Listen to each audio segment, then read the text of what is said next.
చాలామంది చేసే పెద్ద మిస్టేక్ ఏంటంటే, కేవలం గేర్ బాక్స్ ఆయిల్ ఉందని తెలియక, ఉన్నా మార్చకుండా తిరగడం వల్ల చూడండి, దీని బేరింగ్ అయితే కంప్లీట్‌గా షాఫ్ట్ కొట్టేసింది. కేవలం గేర్ బాక్స్ ఆయిల్ మహా అయితే 120 లోపు ఉంటుంది.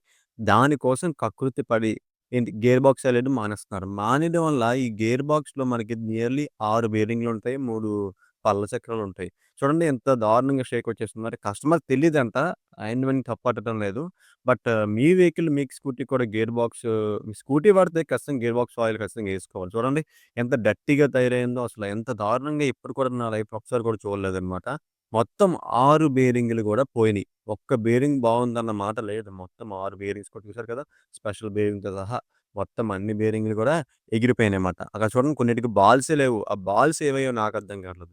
మళ్ళా పాత బేరింగ్‌లను తీసి కొత్త బేరింగ్‌లన్నీ కూడా ఏదైతే సీలెయ్యాలో, ఏదైతే నాన్ సీలెయ్యాలో అన్నీ తీసుకొచ్చి కొత్త బేరింగ్స్ పాతవన్నీ పీకేసి వెల్డింగ్ చేసి మరి తీయాల్సొచ్చింది కొన్ని కొన్ని బేరింగ్స్ అనేవి బాల్స్ పోవడం వల్ల. బట్ షాఫ్ట్ కూడా మార్చాలి. కానీ కస్టమర్ ఏంటంటే మరి బడ్జెట్ ఎక్కువైపోతుంది కదా! ఓన్లీ షాఫ్ట్స్ కంగానే 3000 అయితే క్రాస్ అవుతుంది మనీ అనేది. సో, మొత్తం అన్ని బేరింగ్‌లు కూడా ఏ బేరింగ్ దేనికైనా మీకు కనిపిస్తుంది కదా! నంబర్ అనేది. బేరింగ్స్‌ని చెక్ చేసుకోండి. చూసుకొని మీరు కూడా మీకు ఇష్యూస్ చెక్ చేపించుకోండి మీ దగ్గరలో. బట్ గేర్ బాక్స్ ఆయిల్ మాత్రం ఖచ్చితంగా ఇన్ టైమ్‌లో మార్పించుకోండి. ఇంజిన్ ఆయిల్ కన్నా చాలా డేంజర్ భయ్యా ఇది. ఇంజిన్ ఆయిల్ కన్నా చాలా డేంజర్ ఇది.